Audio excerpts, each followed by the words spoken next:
Oh, rats. Greetings. There's lots of gay news this week. There is so much music to unpack. There is so much to unpack in today's Rap Food. It's like every single artist went, I'm dropping an album or I'm performing at Lollapalooza. And so true. Yeah, Lollapalooza as well. We have to unpack Lollapalooza as well. Oh my God. Guys. It's going to be a jam-packed one. Welcome. To anyone as well that hasn't ever listened to our podcast before. We're Mel and Sam. We're musical comedians. If you found us on TikTok from the reel that we did that went viral recently.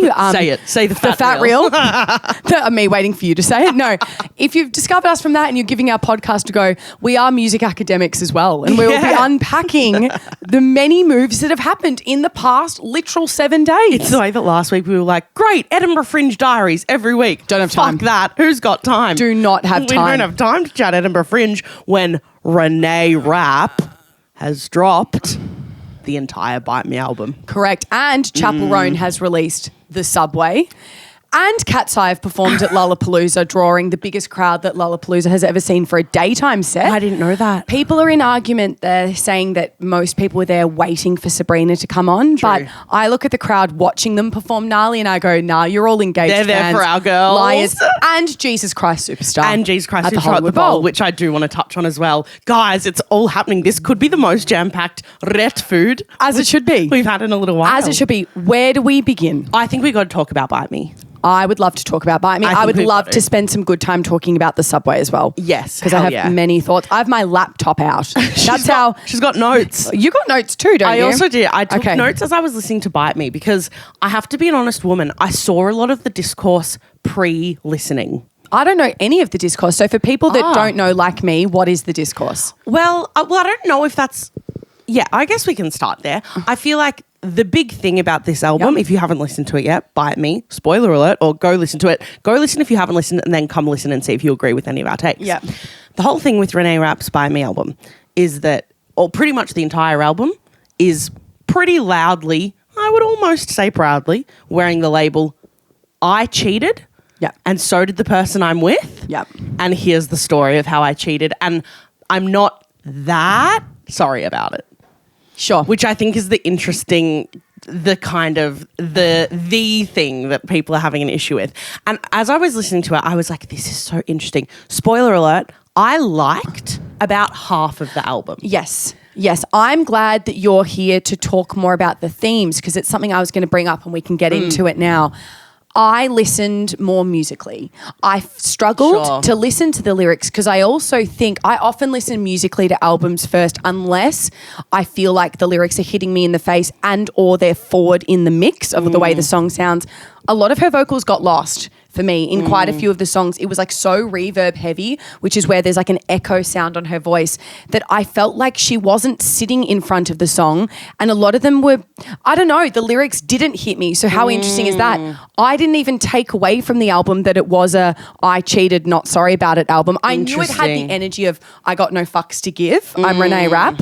But I have many thoughts musically. Why don't you start with the ones that you enjoyed and we'll see if we have crossover. Love to do that. I would love I don't have to notes do on that. all of them, but I have some like rough general notes. Hell yeah. What was one I liked? Now here's the thing. I'm a sucker for a ballad. End of the day, I am a sucker for a ballad. Anything that was like up tempo and like rah and like auto-tuning, I was like, I'm all right. But the ones that were, and not like across the board, but overall, I liked a few of the ballads.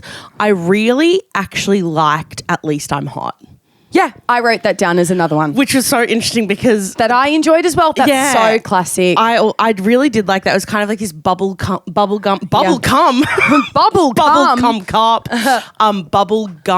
poppy kind of sound with this like cheeky edge of like, at least I'm hot. But all of my thoughts are kind of... This is good that you have mostly music thoughts because I had mostly like artistic thematic thoughts. Sure. Because I was like, it got me thinking about, I feel like it opened up a bigger conversation of like, I had this thought of going, okay, Renee Rapp is not the first person to do an album being like, I've done shitty things, right? No. However, I feel like it's making people...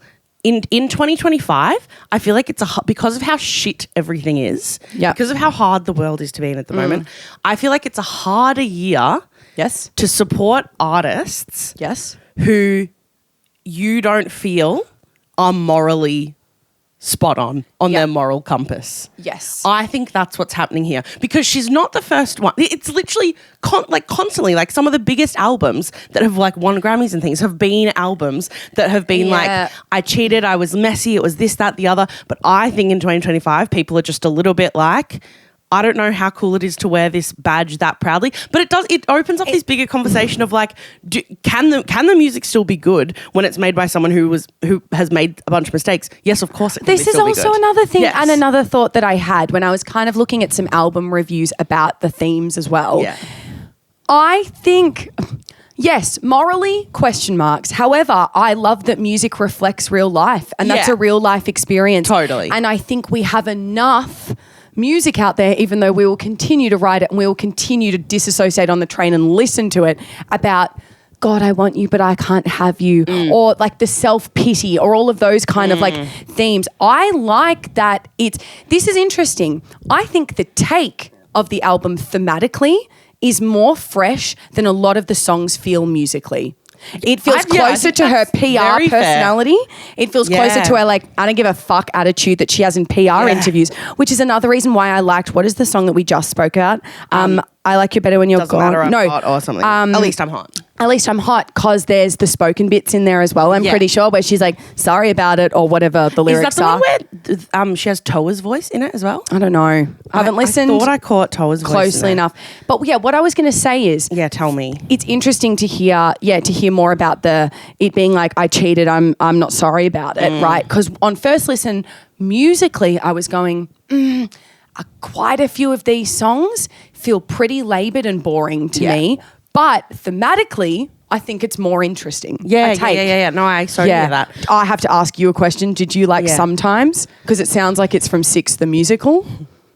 What did you write about Sometimes? I wrote down, God, I am a killer for a ballad. I do kind of love Sometimes. The piano part starts and Mel's like, I will be learning this on Broadway karaoke tracks. It's me going, tears welled in my eyes, going, my vibrato would sound killer on that. Great, time to learn it. Correct. God, Kiss It is a bit hot. What? Can you give me a bit of Kiss It? Kiss It was like, and I can't play it because we'll get copyrighted. I didn't write it down. Just like, the lyrics were just fucking hot. It was just like, I die when you like kiss it like that, like kiss it. I was like, oh, sometimes it is enough to just be a gay pop star. Renee Rapp, thanks for playing. Yep. And we circle back as well to the thoughts we had weeks ago when we were unpacking Leave Me Alone, Bitch, I Want to Have Fun, my favourite guide vocal melody in the world. Guide vocal.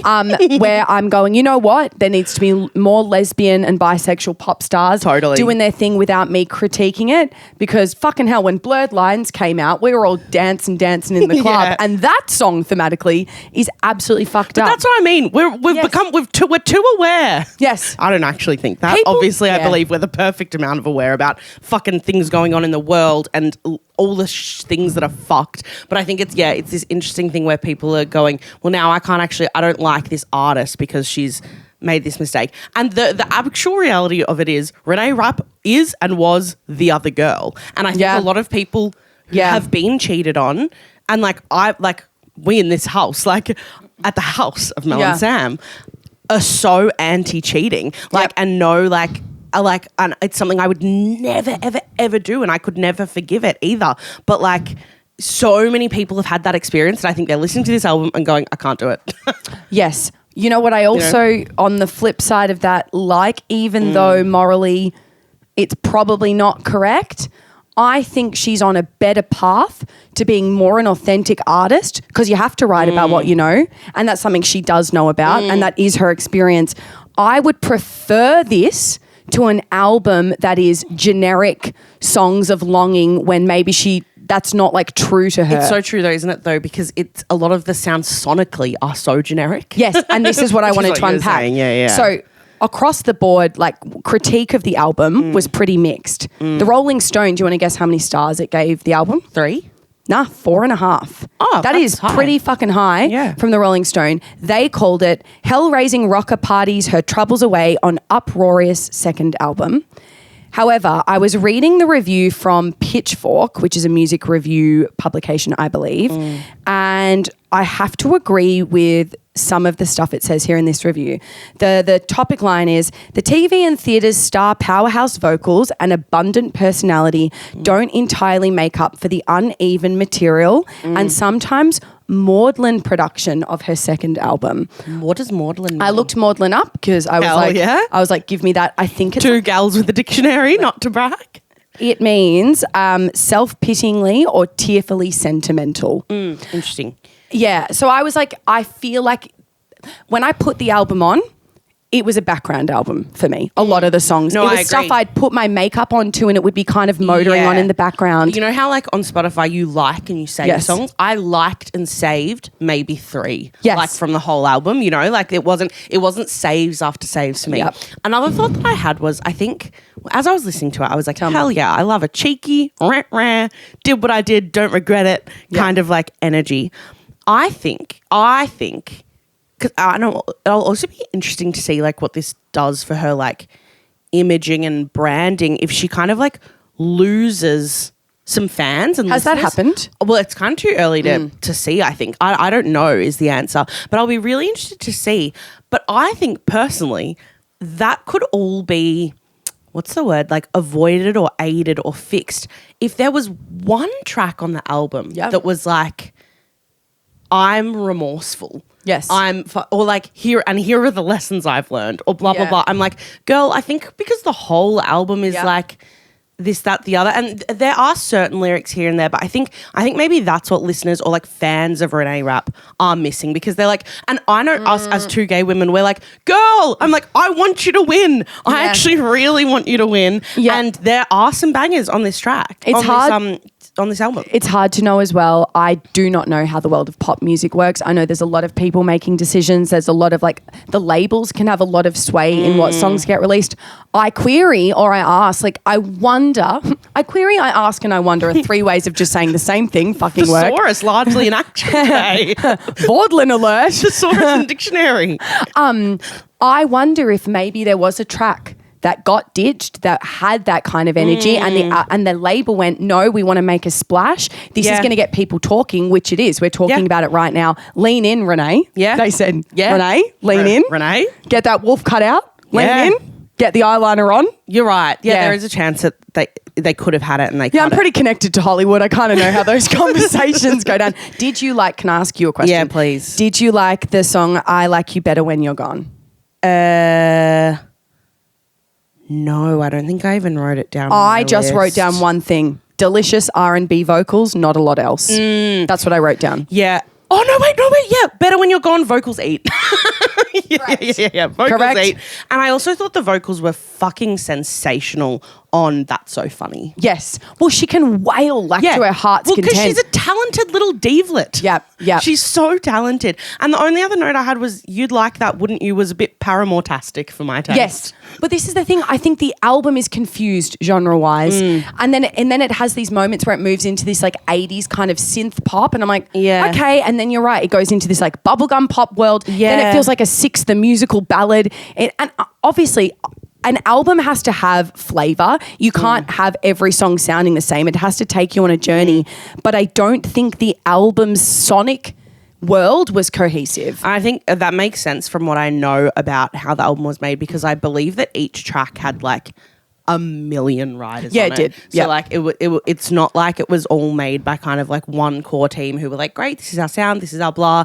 Yeah. I think it's like, a step in the right direction for Renee Rapp. Still excited to see what comes next. Yeah. I'm still on the train. There are songs I will listen to doing my makeup. This is it. And I was unpacking, because I really want to talk about the Subway in a second. We have to be so much kinder to artists. First listen is usually never going to be the best listen. Music gets better the more you know it. The more you know it's going to hit the chorus. It's going to hit that note. It's going to hit the bridge. It's going to have that weird rhythm, etc. Never forget Eternal Sunshine for you. Eternal Sunshine. I will never forget First singing listen, Adelaide Fringe. We listened to it together and Sam was like, oh, I'm a massive Ariana stan and like, I don't know, this isn't hitting. And then a few days later, Sam was like, I've changed my mind. Just about repetition. However, there was a few of them. What was the one with the bass? It was just bass and her, and I went, Snoozeville. Couldn't even tell you the name, and that's telling you everything. Yeah. I would give it, not that we're giving it stars. No, go on, girl. I'd give it a 3. I'd give it 3 But then I'd give too. it 3.5 because at least it's trying to be bold in what it's saying. Unfortunately, it's not musically cohesive enough. Maybe it's a 3, actually. Hell yeah. Yeah, it's 3 stars from me. Bang. Bang. Perfect. What Well, about that's the the Subway, first babe? How'd you go there? I loved it. Whoa. I loved it. Whoa. You didn't? Speak on it, girl. I first listen went, okay, yeah. First listen, I went, okay. Then it hit the bridge and I went, you know what? Fuck yeah. God, we have Yep. an identical brain. The layering of the, oh, she's got away. And when it split off into those like waterfall harmonies, I went, you know what? Hell yeah. Do you know the one thing that I wrote? Please. I do love the bridge. She's got away. She got away. Brilliant. Earworm, hit. Beautiful vocal splits, stunning. She was stunning. The track production is just sublime. Her voice soars in this album. In this single. Yeah. Did you like it first listen? And then I have other thoughts. Yeah. I'm not as. I was kind of like, yeah. Yeah. I was like, hell yeah. Yeah. I like it. I wasn't taken by anything until it got to the bridge. She's got away. Like all of that. I was like, oh, that is gorgeous. Yep. But tell me why you loved it so much up until then. I simply love it. I love the lyrics in verse 1. And they hit me immediately, which is like, congratulations, you've won. The lyrics of verse 1, they're so simple, but I was just like, Chappell, here they are. Yeah, I saw your green hair, beauty mark next to your mouth, there on the subway. I nearly had a breakdown. A few weeks later, somebody wore your perfume. It almost killed me. I'm about to cry. I had to leave the room. I just think, I was like, lyrically, it's so simple, but the way it's like, with her lyric writing, she is the most like show don't tell. The way that she'll show a situation and she'll jump from saw your green hair, beauty mark next to your mouth, there on the subway, had a breakdown. A few weeks later, I could smell your perfume. I was leaving the room. I was just like, lyrically, I think it's affected you so much. That's beautiful. Lyrically, I think it's beautiful. It also reminded me the melody of like the da da da da da da da da. It reminded me of I knew the party like the back of my hand. Oh yeah, oh simple word, that one. It reminded me of that. Someone, not somebody that you used to know. Someone to rely on, whatever that song is. It massively By balloon animals or something. Something like that. It reminded me of that when I first heard it. Somewhere only you know. Somewhere only we know. Somewhere only we know. I just think it. I don't know, something in it hit me. Babe, I think there was just a lyric about perfume and you love perfume. I think it's as simple as I just think she's a really good songwriter and I think with Chappell Roan, I know it's coming from a real place. You can tell she's such an artist that is writing truly about her experience, which feels unfair because Renee Rapp's done the same. Maybe I think I just believe it. You felt it more. You felt it more. more. Sometimes you can't like put a finger on why you just feel something more. It's got that like 80s dream pop similar to the Cranberries, like the Cocktail Twins. It's just got this energy to it. I fucking loved it. I liked it more than The Giver. I think this is a flip. Yeah. You liked The Giver more I liked than The Giver more. Yeah. Totally. I did not like it. No. I was like, hell yeah. I think as well though, I was like, were you on board with the Subway law of like how far it was coming and everything? What do you mean? Did you see like because there was like a performance she did of it ages ago. She did it at Primavera, and I don't remember. Yeah, her doing and it. even like way before that, she did it at the gig where she was dressed up as the Statue of Liberty.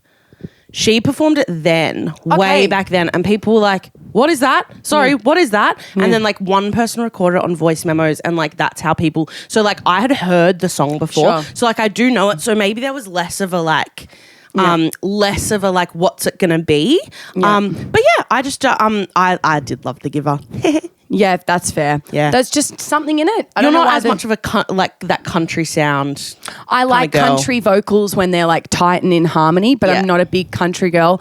There's something in this ballad. It hit for you. Yeah, it hit for me. I love that. And there's not much more to say on it. No. It's also just been so critically acclaimed, the album. I was reading a bunch of reviews and I was just like, hell yeah, she's absolutely smashed it. Wait, pause. Has she released a whole No, sorry, album? I keep saying album. Single. Oh my God. Single. I was about to be like, sorry, there's a whole album of Chappell stuff to listen to? Right. No, I can't believe I cried reading out those lyrics before. It's beautiful, It's just babe. beautiful. And it's the melody combination with the lyrics. Yeah. They just go hand in hand. I'm obsessed. Hey, I love that. I'm going to have it on repeat. Guys, the other thing that's been going on. We're going to Cat's Eye. Cat's Eye Lollapalooza. Cat's Eye Lollapalooza. Cat's Eye Lollapalooza. My TikTok algorithm does believe that I'm Cat's Eye's #1 fan at the moment. Yes. It's so funny. It is. And I don't get it wrong, as you've heard on this pod before. I do j'adore. However, I'm not like... Yeah. Cat's Eye. Yeah. And when I'm on my TikTok, I'm like, I can't see anything but them at the moment. I've seen every video, every interview, everything. Everything of them. At this point, I almost know the gnarly dance. Good. Mel's going to teach it to me. I'm going to teach it to It'll Sammy. take me like 10 weeks to learn, but I'm down to do it. It's in our pre-show for Edinburgh Fringe, and it just gets us like so jazzed. The other day, so in the mood. we heard for the first time someone walk in and go, oh, gnarly. The rest has been probably boomers going, what? What's going on? Not much to say on their set other than they drew a massive crowd. People looked like they were having the time of their lives.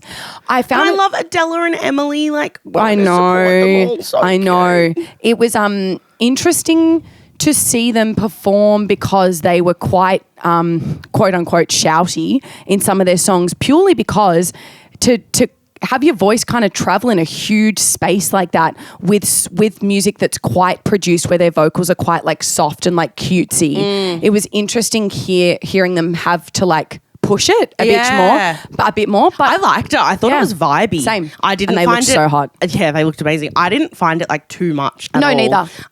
Yeah, I fucking loved it. Speaking of things that aren't shouting, things that are the most perfectly vocally produced thing in the world.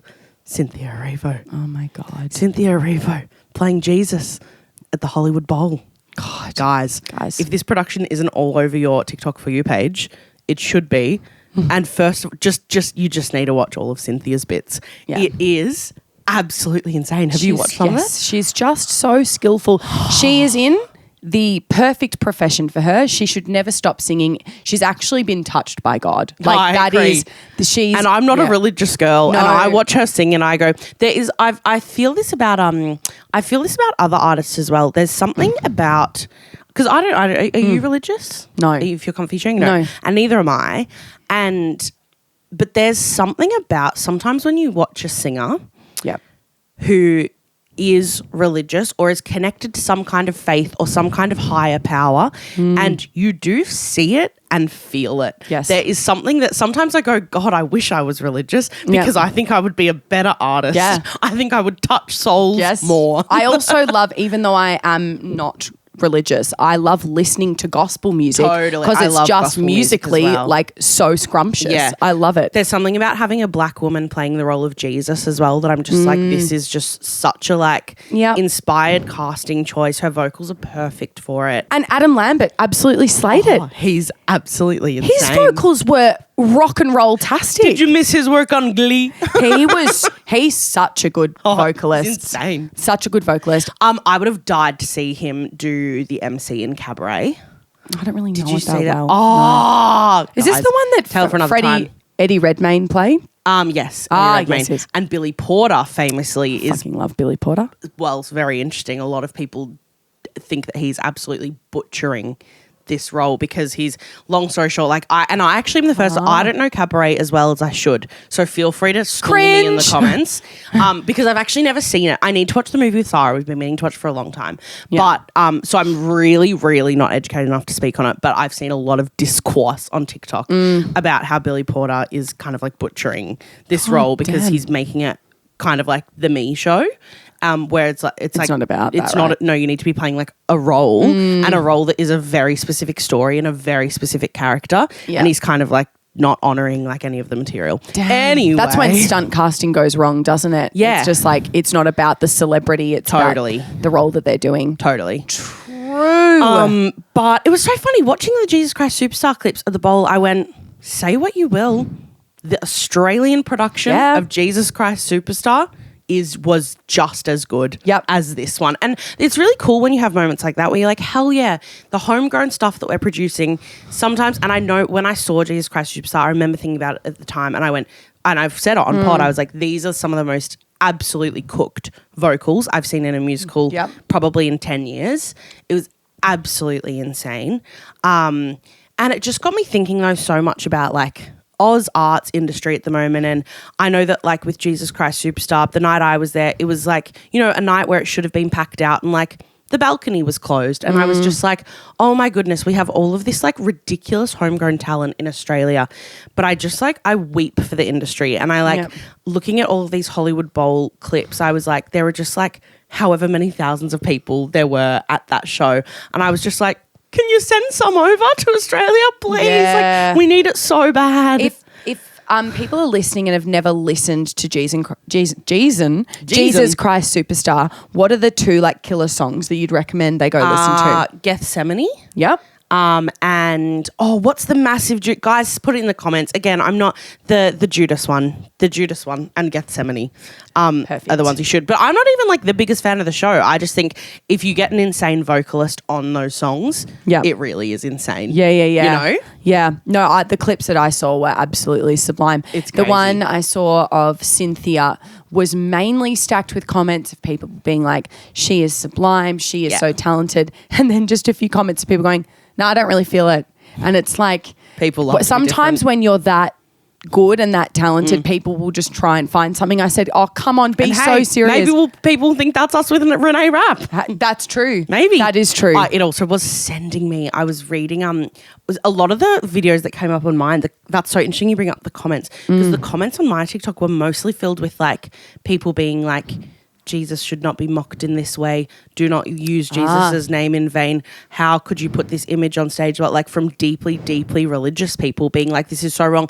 And I, watching it, I was like, please correct me if I'm wrong. But I was like, Jesus Christ, which is, hold on. This is funny because before I saw the show or knew anything about the show, I actually did think that Jesus Christ Superstar was a parody musical. About religion and about God and about Jesus and the story and all of these things. And then when I first saw it, I went, oh no, it's very earnest. Right. It's very earnest and very serious. There's hardly any comedy in it. And the comedy that's in it is commentary on the awfulness that happened. Like it's all very like pro the message of God, pro the message of Christ. And so when I saw these comments, I was like, wait, guys, I was like, I think you're barking up the wrong tree. This production is very like, we love Jesus in this house. Like, must be as well the classic thing where you're seeing a snippet of 13 seconds on TikTok with no context. And so people just, they comment what they think and it's like there's so much more to that story. Totally. But if we've got any American listeners, enjoy that performance at the Hollywood Bowl. Enjoy what we can't. We will not. Guys, oh my God, we also have to say we were woken up today by the best fight. It's not funny because these gals were fighting. Yes. But it was funny in the sense of as soon as I woke up and heard it, I went window open and I'm listening. It was like, it felt like it had the energy of when Tyra Banks was like, we were rooting for you. How dare you? But it was like, it was yelling. Loud. Yelling at each other. Yelling. These people in the courtyard. If you didn't tune in last week where obviously we're in Edinburgh for Edinburgh Fringe, performing our show Platonic Human Centipede. We're staying in student accommodation and please head over to our Instagram because there's some great content coming out of the things that we're seeing outside our windows because it literally feels like we're at like Pitch Perfect a cappella worlds or like nationals or something and everyone, or it's like Fame. We're at like Fame School. It's Fame School and everyone's an artist and every day this courtyard is filled with drama, warm-ups. Yep. 2 mornings I've been awoken to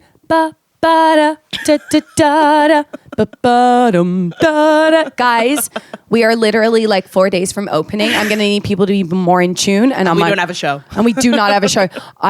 There's been some like physical warm-ups that I've seen downstairs as well. People running around in circles and doing lunges. I'm like, hell yeah. It's gorgeous stuff. But today there was a big fight. And it woke both of us up. Like, that's how loud it was. You don't hear people yell at each other very much these days. Loud. It was screaming at each other. It's very funny to be here. Do we have any updates from Edinburgh that we want to really quickly tour diary smash at the end of this app? Guys, Edinburgh's going so well. It's a toll on our bodies, a toll on our minds. Our caps are still in customs. Jacob Queck, friend of the pod, is saving us and bringing 100 caps from Melbourne. It's like you try to be a woman in business and they just want to cut you at every corner. Yesterday we almost blew away in the wind. There was like a hectic Amber Alert weather storm warning and we went, so funny. Sounds like the perfect day to go fly for our show. It's just so funny to me that literally there's a weather warning being like, stay indoors, and all the artists are like, you like music, you like comedy, to people in the wind going, I can't even stand upright without being blown away. I don't care about your sketch show. Oh, it was so funny. I also have had the most hectic medical level chafing you've ever heard of in your life. I had to wrap myself up in bandages and do the show for the last few nights. The things that we do, it's us just waddling to the venue really slowly. I went to the chemist. I went, what do you got for chafing? They said, I got a gel, I got a cream, I got bandages, I got blah. I said, put it all in a bag, Janine. So funny. Also, you had a tumble, you poor bub. I had a big old fall. Mel had a big old fall, but the reason I bring this up is we always seem to be, we get into like dire situations and then immediately after there'll be like a character that enters the villa and just says something odd and we're like, our life can't be real. Mel literally tumbles for about 26 minutes down the cobblestones. I'm watching it happen, go, holy fuck, to the point where she was tumbling so much, if you don't mind me saying, please. tumbling so much that I had time to think, I hope she doesn't hit her mouth on the railing because that would be bad. She falls, I'm holding the Tesco meal deal, so I go, my love. We take a second, we sit down. Also, feel free to say, I fall, I immediately go, as you should. I would be the tears. exact same. So she falls, she tumbles. Then we sit down in the sun on the steps. I'm grazed all over, all limbs. Literally 13 seconds later, someone walks past and goes, do you guys have meth? And we're like, no. Have a gorgeous day, though. No. All the best to you. I don't have meth. Maybe right now we should. Hey, I wish I did. I would have loved to have help out that diva. However, that diva, we just don't. I was too busy cleaning my grazers. It's so funny. We've met some really gorgeous people here at the show so far. We've got heaps to go. We're having the best time. Yeah, we've got like 20 shows left or something silly. We're 1 week down. Shows are going fantastically. Yep. We're just having the best time. Yeah. It's probably like the most fun I've had in stage in a little while, I would say. It's a really strong show. Yeah. It's really, really strong. And just everything's landing. Everything's not to be like, because there's fucking hard things too. Like every day our body's sore and we're like, and you know, like last night we were like, oh, I don't know if I can like do it. Like, but every day we just, you know. Yeah, it's been heaven. You find a way. You find a way. Yeah. We're going to go out and see a bunch more shows this week. So hopefully we'll be able to report back with some good shows to see. And sure, we've said it before and we'll say it again. If you know people in Edinburgh, please do send them along. We have so many seats to sell. So yep. And it's been so gorgeous at the end of the show chatting to people that listen to the pod. Yeah. I have like a real moment where you know, we've spoken about it before, the kind of the throes of post-show adrenaline where you're chatting to people. Sometimes it takes a second for the words people are saying to actually register in my brain as like what they are. And the next day you'll be like, that person said this. It literally sounds like everyone's going, an amazing, amazing, amazing, amazing, amazing, amazing. And I'm going, amazing. Like that's what I'm responding. But we've had so many people go, I've listened to every episode. And I'm like, that is just insane to me. It's so gorgeous. Wasting your days 2 times a week and you're coming up to us at the end of the show. We're very fucking grateful. It's very special. Yeah. Guys, what's news? What's news where you are in the world? Let us know in the comments. Hell yeah. Please, do send people along if you know anyone. Let us know your thoughts on Bite Me. Let us know your thoughts on Jesus Christ Superstar. Let us know your thoughts on literally the million topics. The Subway. Also, I know that we live in a very like dream poppy, lesbian, synth, girly pop world. We are always down if you're like, you need to unpack this new album that's just come out, or can you unpack this performance or this thing? Send them our way. We love getting a bit academic and like losers putting our headphones on and going, really liked that arpeggio. That's really interesting. That lyric's quite interesting as well. Can't believe I cried before reading out the most simple beautiful. lyrics. It's literally me going, your perfume was on and I had to leave them. I'm sorry. It's both of us in the throes of long distance at the moment. I think that's why as well. You're like, and I saw your beauty spot and your cascading hair. I'm going to go call Neve. Literally. Guys, that's it, I think. That's it, I think. What a remarkably packed rat food. Lots to unpack. Lots for you to unpack. That's it. Hope you're going so well wherever you are. We're sending you so much love from Edinburgh. We're really sorry that you can't hear the dulcet tones of an a cappella group recording right now. Or an argument. My favourite line from the argument, not that we should be listening in, but they're not listening to this pod. Let's be. My favourite line was this. This should have nothing to do with the fact that I am a Nepo baby. That was my favourite line. And I went, yeah. And with that, goodbye, little two rats. sticky beaks signing out. Goodbye. Bye. This is a Grouse House podcast.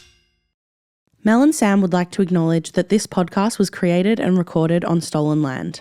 The original custodians of this land have had a rich history of storytelling for over 65,000 years, and we pay our respects to the Wurundjeri people of the Kulin Nation, whose land we are making Ratbag on. Treaties were never signed, sovereignty was never ceded, always was and always will be Aboriginal land.